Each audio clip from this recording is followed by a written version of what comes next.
बंगाल में पीएम ने भरी परिवर्तन की हुंकार। नादिया में बोले महाजंगल राज से मुक्ति दिलाएगी बीजेपी। 3200 करोड़ की सौगात दी। बंगाल से पहुंचे असम। गुवाहाटी में एयरपोर्ट के नए टर्मिनल भवन का किया उद्घाटन।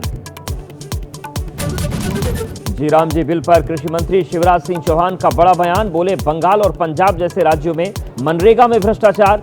नया बिल विकसित भारत की रखेगा नींव। राम जी के नाम पर मिर्ची लगी तो मैं क्या करूं।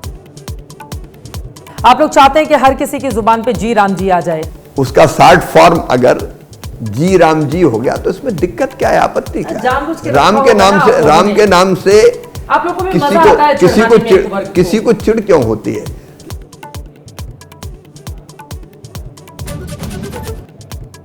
कोडीन कांड पर तेज हुआ घमासान। योगी सरकार पर अखिलेश का पलटवार। कहा मेरी तस्वीर तो सीएम डिप्टी सीएम के साथ भी, तो माफिया कौन? बातें छिपा रही है सरकार। कोडीन भैया कालीन भैया सब पर चले बुलडोजर। बिहार में हिजाब विवाद पर जारी सियासत के बीच डॉक्टर नुसरत पटना के पास के सबलपुर प्राथमिक स्वास्थ्य केंद्र में ज्वाइन कर सकती है नौकरी। झारखंड के स्वास्थ्य मंत्री ने दिया 3 लाख सैलरी, फ्लैट के साथ नियुक्ति का प्रस्ताव।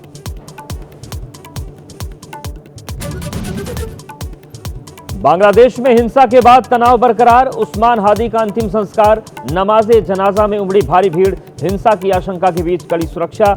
हिंदू युवक दीपू चंद्र दास की हत्या के मामले में 7 लोग गिरफ्तार।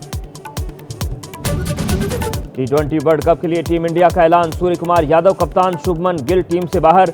अक्षर पटेल को बनाया गया उप कप्तान। ईशान किशन की वापसी। 7 फरवरी से शुरू हो रहा है T20 विश्व कप।